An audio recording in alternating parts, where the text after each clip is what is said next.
공부할 시간이 많이 없으시잖아요.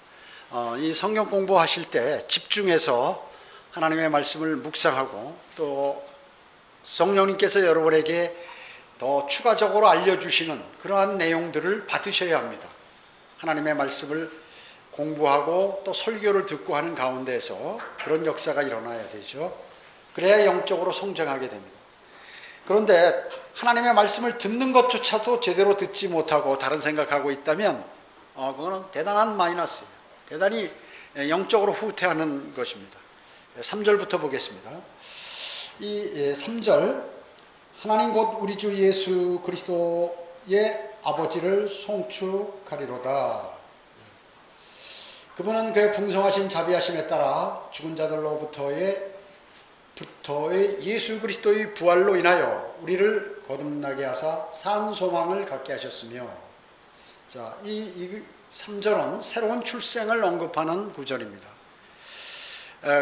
누구를 거듭나게 하셨나요? 여러분들을 거듭나게 하셨죠. 그리스도인이요.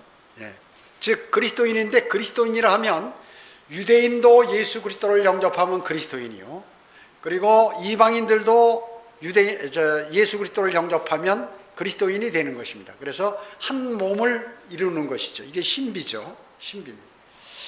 자, 그러면 이 베드로 전서는 누구를 대상으로 해요? 이스라엘을 대상으로 한다고 했나요? 아니죠. 바로 그리스도인. 이스라엘은 복음을 받아들이지 않았어요. 하나님의 말씀을 받아들이지 않았어요. 즉 신약 성경을 지금도 인정하고 있지 않죠. 받아들이지 않았습니다. 그래서 성경에 따르면 유대인들은 어떻습니까? 예수 그리스도를 십자가에 매달았죠. 죽였습니다. 그리고 선지자들도 죽였어요. 하나님의 말씀을 받아서 구약 때 백성들에게 경고를 하면 그 사람을 죽이는 거예요. 백성들, 하나님의 백성이 말이죠. 그리고 그분의 복음을, 주 예수 그리스도의 복음을 전파하는, 하나님의 복음을 전파하는 그러한 사람들을 어떻게 박해했습니다. 박해, 유대인들은. 그래서 그들은 결코 하나님을 기쁘시게 하지 않았습니다. 하나님의 백성이면서도, 그리스도인이면서도 하나님을 기쁘시게 하지 않고 육신적인 삶을 사는 사람은 어떨까요? 하나님이 현재 유대인을 대하듯이 그 그리스도인을 대하는 것입니다. 영적으로 그것을 아셔야 돼요. 교훈을 삼아야 합니다. 유대인들은 주님을 모른다고 배척했죠. 그러나 하나님의 백성이에요. 그랬을 때 그 이후에 예수 그리스도를 십자가에 다른 그 이후에 지속적으로 현재까지 그들은 고난을 받고 있습니다. 고난을. 그리고 조금 있으면 전무후무한 대환란에 임해서 아주 어마어마한 고난을 받게 되는 거예요. 수많은 사람, 최소한 이스라엘 백성의 10분의 1이 전부 제물로 바치게 된다. 적그리스도가 유대인의 10분의 1을 다 죽여가지고 그걸 제물로 바친, 사탄에게 제물로 바치는 그 일들이 예루살렘에서 일어나게 된다. 어마어마하잖아요. 그리고 나머지 죽는 사람은 부지기수겠죠. 목배임 당해가지고. 그런 것을 당하게 되는 것입니다. 그래도 이제 그 어마어마한 고통을 당할 때 그들은 이제 예수 그리스도를 자신들이 죄인인 것을 알고 예수 그리스도를 받아들이는 것입니다. 그래서 대환란이 끝날 때쯤 그들은 이제 구원을 받게 되죠. 유대인들은 복음의 원수였습니다. 복음의 원수였어요. 사도 바울 자체도 그 사울이었을 때 그랬고, 사도 바울이 복음을 전하는데 가장 사도 바울을 핍박한 사람이 누구예요? 유대인이에요. 외국까지 쫓아와서, 외국에까지, 아시아나 유럽까지 쫓아와서 그 사도 바울을 박해했던 사람들이 바로 유대인인 것입니다. 복음을 전파하지 못하게 했죠. 그래서 유대인들은 복음의 원수였습니다. 그 복음의 원수가 뭐예요? 그건 하나님의 원수가 되는 것이죠. 그러니까 그들이 비참한 징계를 받게 되는 것입니다. 바울은 어땠어요? 유대인이나 이방인이나 거듭나면 그리스도 예수 안으로 침례받은 사람이죠. 누구나. 그래서 그들을 그리스도인이라고 부르는 것입니다. 그리스도인들은 누구예요? 아브라함의 씨죠. 영적으로. 그리고 상속자들입니다. 여러분은 상속자들이에요. 그래서 여기서 3절에서 얘기하는 우리, 우리란 누굴 얘기하죠? 거듭난 그리스도인, 즉 거듭난 이방인이나 거듭난 유대인들, 그러니까 예수 그리스도를 영접한 사람이죠. 그 사람들은 어떨까요? 갓 주님을 영접했으니까 영적으로 어린 아기다. 갓난 아기들이에요. 그들이 이제 산 소망을 갖게 됐죠. 산 소망이 뭐예요? 살아있는 소망. 진짜 이루어질 소망이라 그 얘기죠. 살아있는 소망. 죽은 소망이 아니라. 그리고 그것은 확실한 소망을 주님을 영접함으로 갖게 된 것이에요. 여러분도 마찬가지죠. 여러분은 이 세상에서는 약간의 고난을 당하실런지 모르지만 이제 주님이 오시면 우리는 들림받고 영원히 주님과 함께 거한다는 사실을 우리는 알기 때문에 좋은 것들이 준비되어 있음을 성경을 통하여 알기 때문에 소망을 갖고 있다 그 얘기죠. 그 소망을 가지고 어려운 것들을 이겨내가는 것입니다. 유대인의 경우는 어떻습니까? 민족적으로 볼 때 예수 그리스도께서 이제 이 땅에 오시면 전체 그 민족적으로 하나님께서는 이스라엘을 민족적으로 대우하시죠. 그래서 한 사람이 잘못하거나 왕이 잘못하면 그 백성들이 심판을 받는 것이에요. 근데 그리스도인은 누구예요? 각 개인별로요. 우리 아버지가 구원받았다고 그 아들이, 아버지가 목사라고 무슨 아들이 하늘나라 가는 건 아니잖아요. 부모가 구원받았다고 구원받지 못한 자녀들이 하늘나라 가는 건 아니에요. 개별적이에요, 그리스도인은. 그러나 이스라엘은 민족적으로 한다. 심판받으면 전체가 심판받고, 구원받으면 전체가 구원받고, 이렇게 이루어지는 것이에요. 그래서 이제 대환란 끝날 때 그 유대인에게 산 소망은 무엇일까요? 주님이 오시기를 그들도 바라고 있는 것이죠. 이제 대환란을 받으면.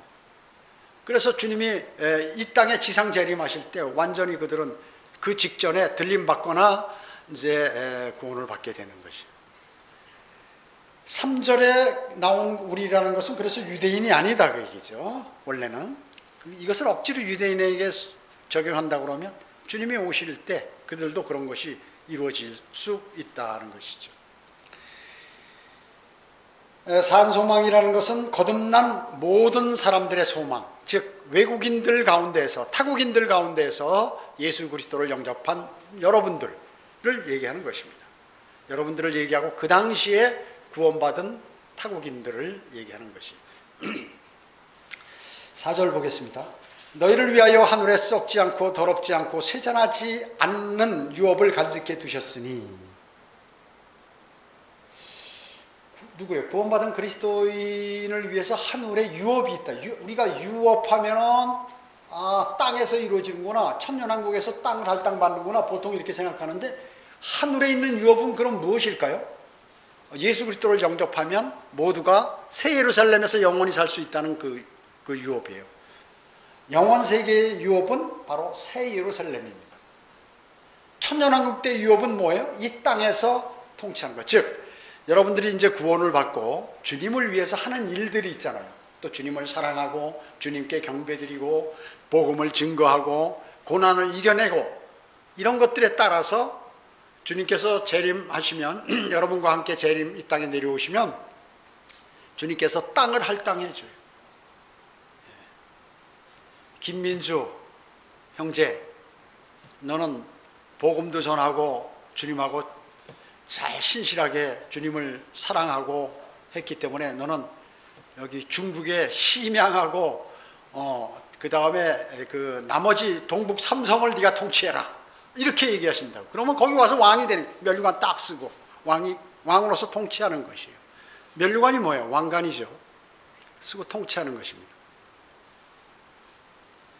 예를 들어서 또 주님께서 지공구 형제, 자네는 우즈베키스탄 사람들을 많이 구용해서 하니까 우즈베키스탄 일대와 카자흐스탄, 스탄 다는 나라는 다 네가 통치해라. 그래가지고 거기 와서 왕이 될 수 있는 거예요.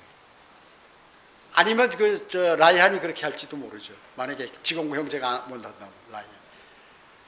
실제 그렇게 된다고 얘기죠. 그래서 유업하면 그리스도인이 땅과 관계되는 걸로 이렇게 착각하는데, 여기서는 어떻게 해요?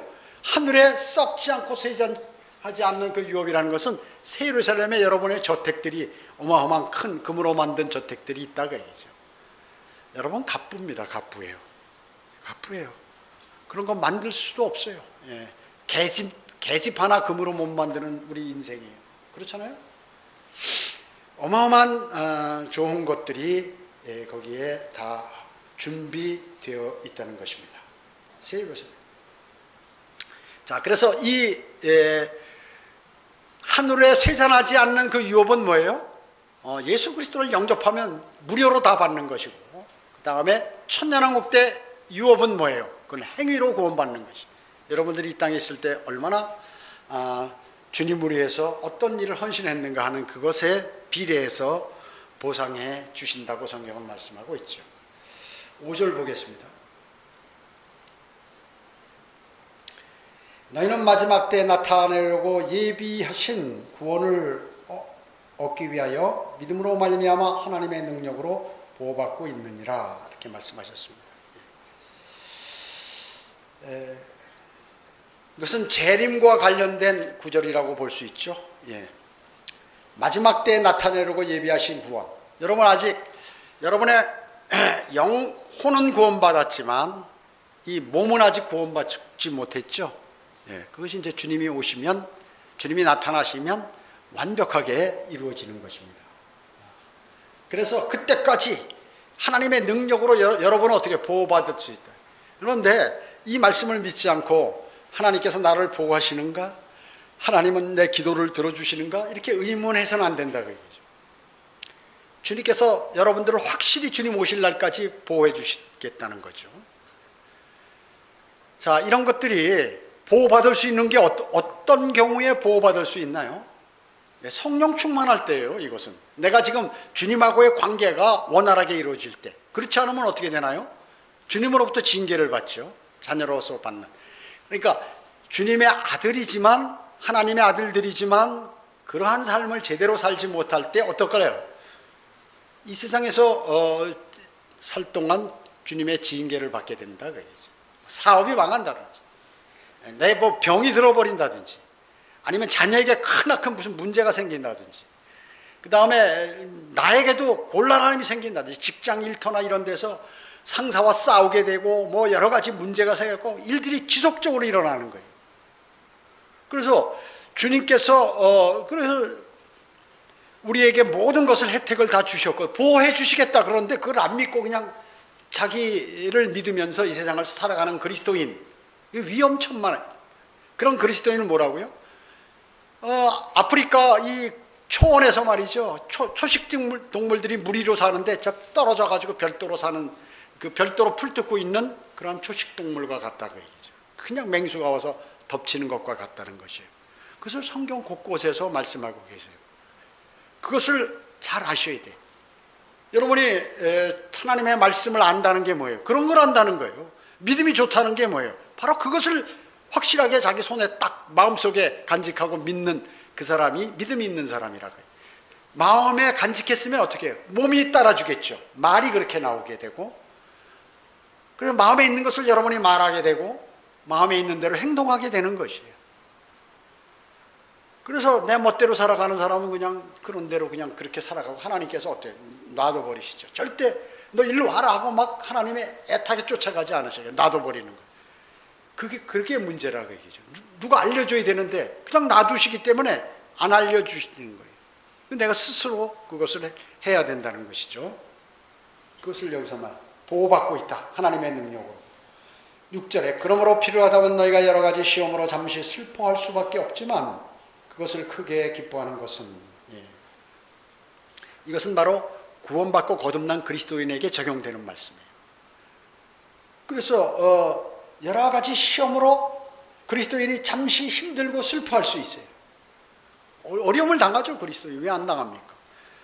그래서 하지만 거기에 주님으로부터 보호를 받기 때문에 여기 크게 기뻐했어요.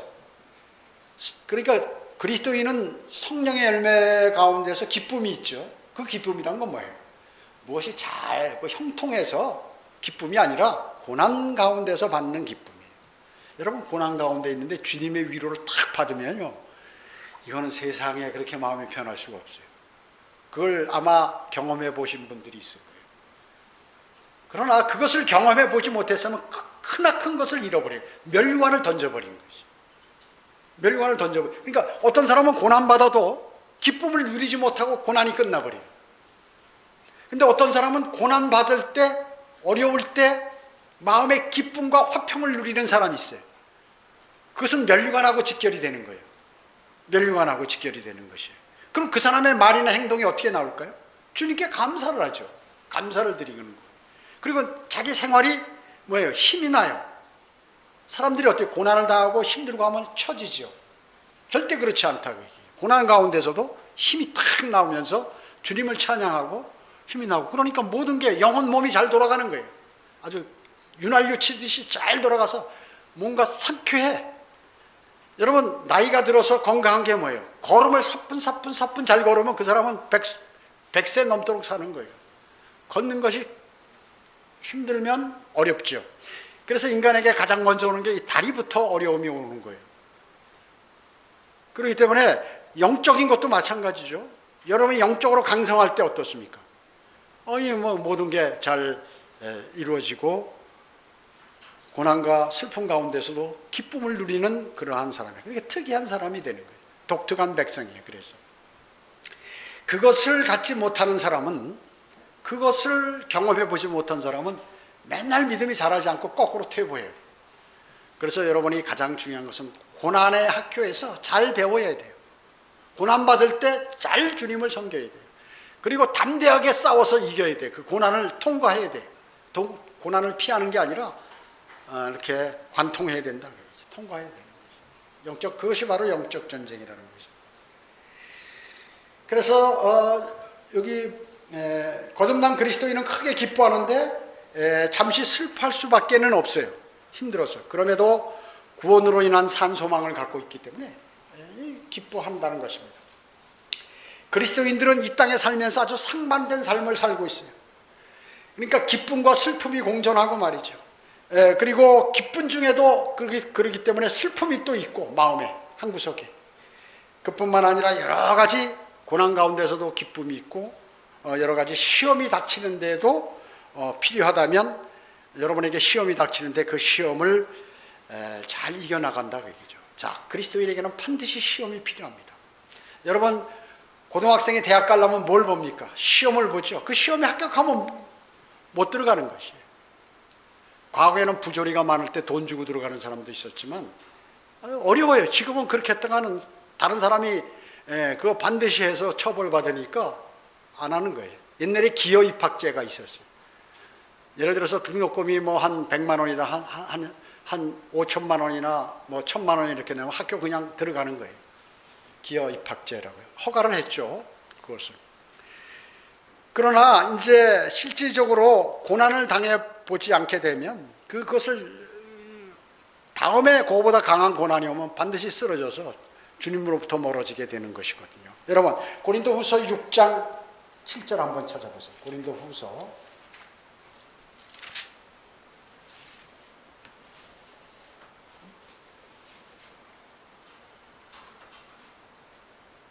6장 7절부터 보면요. 고린도후서 6장 7절, 10절 한번 봅니다.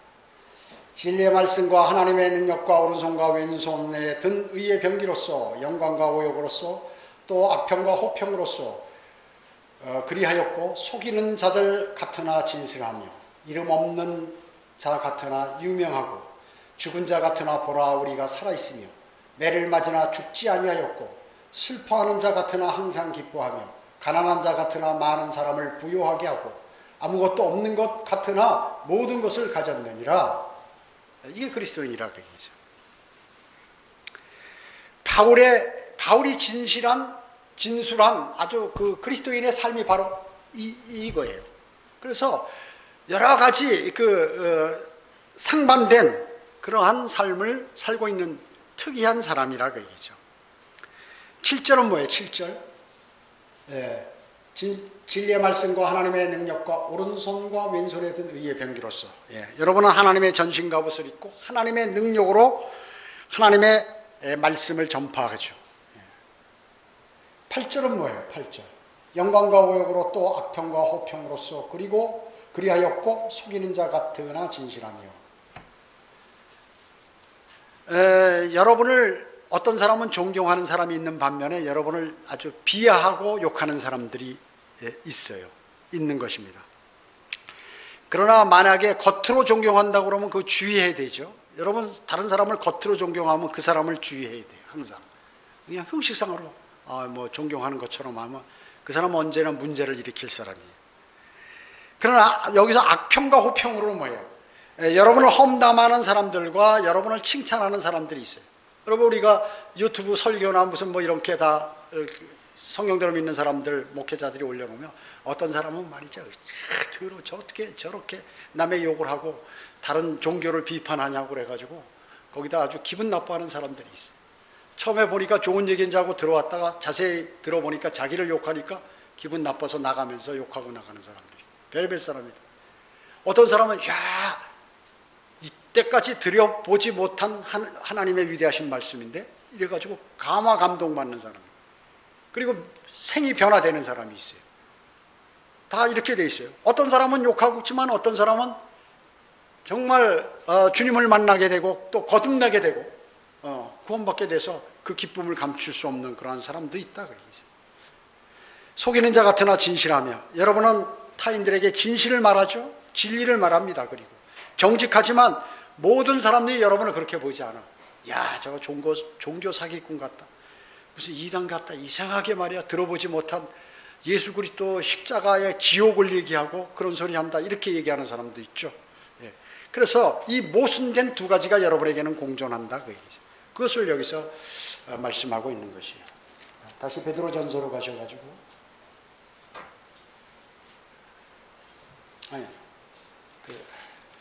그 다음에 고린도후서 이름 없는 자 같으나 유명하다고 그랬죠. 여러분이 거리 설교하고 구령 전도지 나눠주고, 어떤 사람은 계속해서 추우나 더우나 한 자리에 서서 이 전도지를 나눠주는 거예요. 그 내용이. 또 어떤 사람은 제가 전에 인터넷 보니까 어떤 선교사는 말이죠, 수십 년간 거기서 복음을 사람들이 하나도 안 듣는데 거기서 똑같은 자리에서 매일 똑같은 복음을 전하는 거예요. 그래가지고 구원받은 사람들이 있잖아요. 그래가지고 나중에 목사까지 돼서 그 사람이 복음을 전파하는 사람이 있어요. 그 여러분이 여러분을 복음을 전도지를 나눠주고 거리 설교를 하고 구령을 하고 뭐 이렇게 하면 사람들이 손가락질하는 사람들이 있는 반면에 여러분이 나눠주는 그 전도지 한 장을 보고서 어느 날 변화돼서 주님을 영접하는 사람이 있다고 얘기죠. 그래서 이름 없는 사람 같지만 저 사람 또 나왔어, 저 사람 매일 저기서 해, 저렇게 들으나 안 들으나 매일 예수님을 예수 그리스도를 영접해야 된다고 그러고 심판받으고 죄를, 여러분들 죄인이니까 큰일 난다, 예수 그리스도 영접해야 하늘 날아간다, 매일 그러고 있다고. 저렇게 뭐 거기 돈이 들어오는 것도 아니고 밥이 나오나 빵이 나오나 추우나 더우나 계속 거기 와서 그렇게 하고 있다고 이렇게 유명해지는 것이. 여러분 얼마나 유명한 사람입니까? 여러분들이 전도지 나눠주고 거리 설교에 동참하고 또 뭐 복음 전하고 이러는 거 여러분을 유심히 보고 있는 사람들이 있어요. 저도 그런 경우를 많이 보는데, 복음을 전해서 아무도 안 듣는 것 같은데 다른 데 가서 복음을 전하는데 그 목사님 전에 어디서 전하신 분이 아니냐고 말이죠. 또 들으면서 어떤 사람은 아멘하며 주님을 영접하는 사람도 있고, 그럴 때 피로가 싹 풀리죠. 피로가 풀리는. 저 사람들이 나를 알아보네. 제가 시장하고 학교 앞에서 계속해서 지금 뭐 한 10여 년 학교 하잖아요. 지금은 아주 조용하게 잘 들어요, 설교를. 처음에는 참 많은 박해를 받았죠. 인상 쓰고 문 닫고 말이죠, 도망가고 저쪽으로 가버리고 침 뱉는 사람부터 시작해서 별 사람들이 있는데 지금은 다 조용히 들어요. 조용히 들어요. 그 사람 꿈에 나타난 거죠. 꿈에 제가 보였을지도 모를 거예요. 또 아니면 지옥불이 보였을지도 모를 거예요. 체면 때문에 그러진 못하지만 주님 영접한 사람이 있어요, 그들 가운데. 그걸 아셔야 돼요. 그래서 이름 없는 자 같지만 유명한 사람이 되는 것입니다. 그보다 더 유명한 것은 어디서 유명하냐? 하늘나라에서 유명한 믿음의 선진들, 사도 바울을 비롯해서, 그리고 주님의 제자들 모두가, 천사들 하늘에서 알려요. 그래서 여러분, 하나님께 알려진 사람이에요. 여러분의 이름이 하나님이 아셔야 돼. 그래야 주님이 여러분을 쉽게 부르시는 것입니다. 들림받아서 부르려고 그러는데 이름이 기억 안 나면 참 어렵겠죠. 한참 장부 뒤져가지고 생명책을 뒤져가지고 보고서 그렇지 하고 부를 수도 있으실 거예요. 아무튼 여러분이 예수 그리스도를 증거하면 유명해진다. 모른 척하지만 다 안다 그 얘기죠. 그리고 영접하는 사람도 생긴다 하는 것이에요. 생기는 것입니다. 더 중요한 것은 아까도 말씀드렸지만 그 사람의 이름이 하늘나라에 기록되고 여러분의 구령일지가 하루하루 기록됨에 따라서 여러분은 하늘나라에서 더 유명한 사람이 되는 것이죠.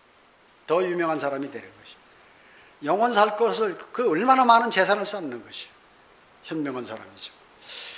구령은 어떻습니까? 혼을 그리스도께 이겨오는 것. 이것은 먼저 하나님을 사랑하지 않으면 혼을 이겨오기 어려워요.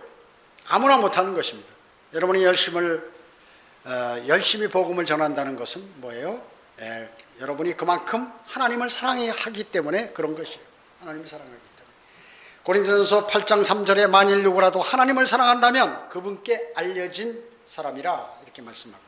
여러분이 하나님을 사랑한다면 하나님이 다 알고 계셔요, 여러분. 여러분이 기도드리면 즉시 아시는 거. 지금 누가 기도하는구나. 무슨 다른 사람보다 더 관심을 가지시고 또 그 사람의 기도에 응답하시는 것입니다. 그렇기 때문에 고린도후서 6장 9절에서는 죽은 자 같으나 보라 우리가 살아있으며 매를 맞으나 죽지 않았다고 하는 것입니다. 그래서 엄연히 반대되는 그러한 것이 공존한다. 슬퍼하는 자 같으나 항상 기뻐하고 가난한 자 같으나 많은 사람을 부유하게 한다. 지독한 모순입니다. 아무것도 없는 것 같으나 모든 것을 가졌다는 것입니다. 여러분 어때요?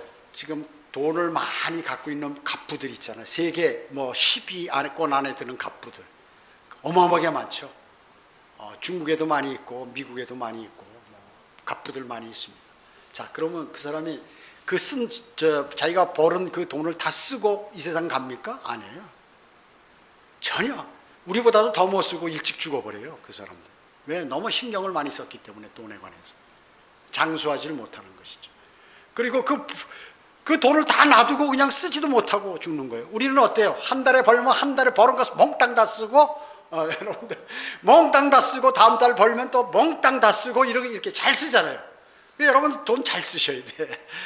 주님을 위해서도 쓰고, 내 건강을 위해서도 쓰고, 조금 있으면 부르면 갈 건데, 의미 없어요, 별로.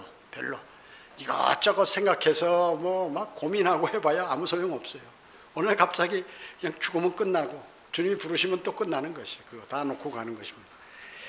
그렇기 때문에 여러분은 어때요? 여기에 쌓는 것보다 지금 금을 거기에 많이 쌓아놨으니까 실제 여러분이 부자라고 해요. 실제 부자. 그래서 제가 보니까 과거에 직장 생활할 때 그 회장분이나 이런 분들을 보면 나보다도 못 먹고 살아. 훨씬 더. 여행도 못 다녀. 바빠서. 그리고 진리도 연구하고, 그러다가 이제 우리는 여기가 많으니까 성경도 보게 되고 이렇게 하다가 주님을 만나게 되고 진리도 알게 되고 이렇게 돼버리는데, 죽어라고 하고서 어느 날 갑자기 그냥 너무 힘들어가지고 일찍 죽어버리고 말이죠. 그렇게 해버리더라고요. 그리고 그 자식들은 또 그 재산 갖고 싸우고 말이죠. 법정 소송하고 말이죠. 난리가 나는.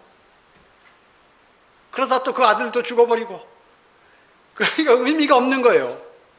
다 남 좋은 일만 시키는 거죠. 죽다가 나중에 그 재산을 인수받을 사람이 없으면 세상 그 사람들이 다 갖고 가게 되는 거죠. 그래서 여러분 돈은 어때요? 돈은 바람과 같아요. 풍선을 이렇게 긴 풍선을 불면 여기를 꽉 누르면 이쪽이 팍 늘어나죠. 이쪽 꽉 누르면 이쪽이 늘어나요. 돈은 바람과 같아. 그래서 하나님께서 이 사람한테 한번 주었다가 싹 뺏었다가 이 사람한테 한번 주었다가 그거를 잡으려고 하면 되나요? 하나님이 뺐는데 안 되는 거예요. 하나님이 주셔야 오래 가는 것입니다. 7절 보세요. 너의 믿음의 시련이 불러서 단련될지라도 없어져 버리는 금보다 훨씬 더 귀하게 되어 예수 그리스도께서 나타나실 때 칭찬과 존귀와 영광을 받게 하려 함이니라. 이렇게 말씀하셨어요. 이 구절은 상반되는 요소들이 공존하는 것이죠. 모순된 삶을 사는 가운데 그리스도인들의 힘든 시련과 역경과 슬픔에 부딪혀 신음하면서도 산 소망을 꽉 잡고 있는 그 이유를 바로 여기서 7절에서 설명하는 것입니다. 믿음의 시련이 불로 타서 없어져 버려도 금보다 더 귀하게 돼. 예수 그리스도께서 나타나시면 존귀와 영광을 받게 돼. 칭찬과 존귀와 영광을 여러분들이 받게 된다는 것이죠. 그래서 그리스도인은 누구나 믿음의 시련을 거치는 법이죠. 그래서 믿음의 시련은 바로 칭찬과 존귀와 영광을 여러분에게 주시려고 하는 것이에요. 금보다 귀한 믿음은 뭐예요? 이 세상에 사는 동안에 벌써 시험을 받게 되고 그 시험을 믿음으로 이겨내냈죠. 그리고 통과할 때 믿음으로 그것을 잘 통과할 때 금보다 더 귀하게 평가되는 것입니다. 그리스도의 심판석에서는 여러분이 선이든지 악이든지 여러분이 행한 것에 따라서 거기에 상응하는 여러분은 상을 받게 됩니다. 상을 받게 되는 것이에요. 고린도전서 3장 9절로 15절에 보면 여러분이 그리스도의 심판석 앞에 서면 불로써 그것을 시험한다고 그러죠. 그렇기 때문에 여러분이 그 건축가들인데 어떻게 잘 지어야 할지를 여러 번 생각해야 되는 것이에요. 대단히 중요한 것입니다. 그렇기 때문에 만약에 그 여러분이 지은 것들이 나무나 집이나 그 구루터기로 지었으면 여러분은 손해를 당하는 거예요. 그러나 금이나 은이나 보석으로 지었으면 찬란하게 남아서 여러분에게 유업으로 남게 되는 것입니다. 그래서 베드로전서에서는 고난을 얘기하는데 6가지로 비추어서 얘기합니다. 첫째는 유업이 간직되어 있다. 고난으로 인한 유업이 간직되어 있기 때문에 그것을 잘 이겨내라 하는 것이죠. 두 번째는 그리스도께서 나타나실 때 더 큰 영광을 받을 수 있다. 세 번째는 이제 그리스도의 고난과 다가갈 영광. 초림 때는 고난을 받으셨지만 재림 때는 왕으로서 오시죠. 그와 마찬가지로 여러분도 동일하게 그렇게 취급을 받게 된다. 하나님으로부터. 그 다음에 고난과 영광으로 믿는 자가 그분과 가지는 교제. 여러분이 고난을 당해보면 주님께서 당한 고난을 이해하게 되고 주님의 말씀을 이렇게 마음속에 담게 되고 잘 알게 됩니다. 그리고 그 고난을 이기고 기쁨을 주님께서 우리에게 선사하실 때 주님께서 다시 영광을 받으시는 그러한 것들을 동일하게 똑같지는 않지만 유사하게 느낄 수가 있다는 것이에요. 그리고 다섯째는 믿는 자가 견뎌내는 고난으로 여러분이 고난 받으면 주님께서 영광을 받으시는 것이에요. 나의 자녀들이 또 나와 한 몸인 내 형제들이 정말로 나와 같은 고난을 받더니 내가 그것을 잘 전수해 줬더니 그대로 통과해서 나중에 영광을 받는구나. 그래서 주님께서 영광을 받으시는 것이. 주님 때문에 그렇게 된 거 아니에요. 주님의 열매 아닙니까? 그리고 여섯째로 고난을 통해서 또 징계도 하신다 그 얘기죠. 그리스도인에게 징계도 하시는 것이에요. 자, 그렇기 때문에 우리는 주님의 위대하신 그 고난이라든지 이런 것들이 참 그리스도인에게는 덕이 되는 것이고 도움이 되는 것이고 재산이 되는 것이다. 그래서 고난을 당하는데 어떤 사람은 그 고난을 잘 이겨내지 못하고 거기에 좌절하고 실패하고 주님으로부터 멀어지고, 어떤 사람은 고난을 당하지만 더욱더 그 고난을 기쁨으로 맞이하고 주님과 가까워지고, 그리고 주님께서 주시는 모든 풍성한 것을 다 받을 수 있는 두 갈래로 갈리게 된다는 것을 여러분은 꼭 기억하셔야 합니다. 오늘 기도드리겠습니다. 사랑이 풍성하신 아버지 하나님, 감사와 찬송과 영광을 주님께 돌려드립니다. 어떻게 이렇게 위대하신 말씀들을 저희에게 허락하셔서 악한 현 세상에서 저희가 주님 오실 날까지 산 소망을 갖고 살 수 있도록 해주셨는지요. 그러니 저희는 감사를 드리지 아니할 수 없습니다. 저희가 받는 모든 고난은 주님과 동일한 주님의 품성을 닮은, 또 주님의 길을 따라가는 아름다운 그리스도인의 삶임을 저희는 알게 되었습니다. 그래서 이 세상에서는 조금도 위축되거나 고통당해서 힘들어하거나 정신병자들 같이 또 우울증 환자들 같이 살지 않을 수 있다는 것을 하나님의 위대하신 말씀을 통하여 알게 되었습니다. 우리는 이 말씀을 마음속에 간직하고 주님 오실 날까지 늘 변하지 않는 아름다운 그리스도인의 삶으로 저희를 인도해 주시기 원합니다. 오전 예배와 오후 예배 교제 시간 모두를 주님께 의탁드리오며 다시 오셔서 저희를 데려가실 주 예수 그리스도의 이름으로 기도드립니다. 아멘.